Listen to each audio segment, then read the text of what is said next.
میرے آقائے کائنات صلی اللہ تعالی علیہ وسلم ارشاد فرماتے ہیں کہ میدان محشر میں میرے سب سے زیادہ قریب وہ ہوگا جو مجھ پر کثرت سے درود پاک پڑھتا ہے۔ پڑھیں اللہم صلی علی سیدنا مولانا محمد معدن الجود والکرم وعلی آلہ الکرام وبارک وسلم صلاۃ و سلاما علیک یا رسول اللہ صلی اللہ تعالی علیہ وسلم۔ خطبہ مسمونہ کے بعد میں نے جس آیت کریمہ کی تلاوت کرنے کا شرف حاصل کیا، اللہ رب العزت ارشاد فرماتا ہے الا ان اولیاء اللہ لا خوف علیہم ولا هم یحزنون۔ اب ذرا اس کا ترجمہ دیکھیے گا، اللہ تبارک و تعالی فرماتا ہے خبردار۔ اللہ نے فرمایا پہلے کیا؟ خبردار۔ ہم میں سے تم میں سے اگر کوئی اسٹیشن پہنچے تو اسٹیشن میں پہلا جو اعلان سنائی دیتا ہے پیسنجر اٹینشن، اٹینشن مطلب خبردار ہو جاؤ۔ وہ اعلان کرنے والا جو اعلان کر رہا ہے آخر کیوں کر رہا ہے؟ اعلان کرنے کی وجہ یہ ہے ٹرین آنے والی ہے، یہاں پر مسافر تشریف رکھتے ہیں، بڑے مسافر ہیں، اگر ایک کا بھی ٹائمنگ گڑبڑ ہوئی، ایک کا بھی دھیان ادھر ادھر ہوا تو ٹرین چھوٹ گئی، ٹرین چھوٹ گئی تو سفر چھوٹ گیا، سفر چھوٹ گیا تو مقصد چھوٹ گیا۔ وہاں اعلان کرنے کا مقصد کیا ہے کہ لوگ خبردار ہو جائیں، جن کو سفر کرنا ہے وہ اٹینشن میں ہو جائیں، وہ خبردار ہو جائیں، وہ اٹینشن میں ہو جائیں۔ وہ اعلان ہو رہا ہے توجہ میں دلانے کے لیے، توجہ مبذول کرنے کے لیے کہ جن لوگوں کو سفر کرنا ہے اگر تمہاری ٹرین کا نام پکارا جائے تو تمہارا دھیان ادھر ہو جائے، ورنہ اگر ٹرین مس ہو گئی تو تمہارا مقصد مس ہو جائے گا۔ اسی طریقے سے رب تعالیٰ فرماتا ہے خبردار، خبردار، ذرا سا بھی ادھر ادھر ہوئے مقصد چھوٹ جائے گا۔ اور سمجھا دوں، ذرا ہسٹری میں چلیں،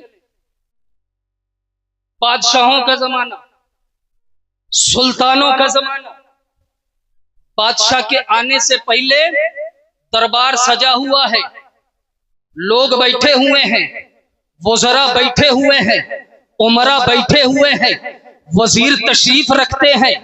ابھی بادشاہ آیا نہیں ہے، ابھی سلطان آیا نہیں ہے، ابھی بادشاہ آیا نہیں ہے، لوگ چاہے جیسے بیٹھے رہیں، لوگ چاہے ہاتھ باندھ کے بیٹھے، چاہے کوئی کھڑا رہے، اس لیے کہ ابھی مرکز عقیدت آیا نہیں، ابھی مرکز عقیدت آیا نہیں، ابھی بادشاہ آیا نہیں، ابھی سلطان وقت آیا نہیں۔ لیکن جیسے ہی بادشاہ کے آنے کا وقت ہوتا ہے، ہندوستان میں یہ راج تو نہ جانے کتنے دنوں چلا ہے کہ جب بادشاہ آتا تھا تو آنے سے پہلے ایک منادی، ایک ندا کرنے والا، ایک اعلان کرنے والا اعلان کرتا تھا خبردار، ہوشیار، اس لیے کہ اب بادشاہ وقت آ رہے ہیں، بادشاہ وقت آ رہے ہیں۔ اعلان کرنے کا مطلب کیا تھا کہ بادشاہ کے آنے سے پہلے وہ لوگ جو بے ادب بیٹھے ہو، وہ لوگ جو ہاتھ کھولے بیٹھے ہو، وہ لوگ جو ایسے ہی بیٹھے ہو، کھڑے ہو جائیں، کھڑے ہو جائیں، با ادب ہاتھ باندھ کر کھڑے ہو جائیں۔ وہ ندا کرنے والا، وہ منادی کرنے والا، وہ الاؤنس کرنے والا بادشاہ کے آنے سے پہلے بادشاہ کے آنے کے لائق ماحول بناتا ہے، اس لیے کہ بادشاہ کسی عام ماحول میں نہیں آئے گا، اس لیے کہ بادشاہ کسی عام ماحول میں نہیں آئے گا، اس لیے ندا کرنے والا پہلے ندا کر کے بتاتا ہے اے لوگوں خبردار ہو جاؤ، اس لیے کہ آنے والا کوئی عام نہیں ہے، بادشاہ وقت ہے۔ اسی طریقے سے اللہ رب العزت فرماتا ہے الا ان اولیاء اللہ لا خوف علیہم ولا هم یحزنون، اے میرے بندو خبردار ہو جاؤ، اس لیے کہ اب کسی عام بندے کا ذکر نہیں ہے، میرے دوستوں کا ذکر آنے والا ہے۔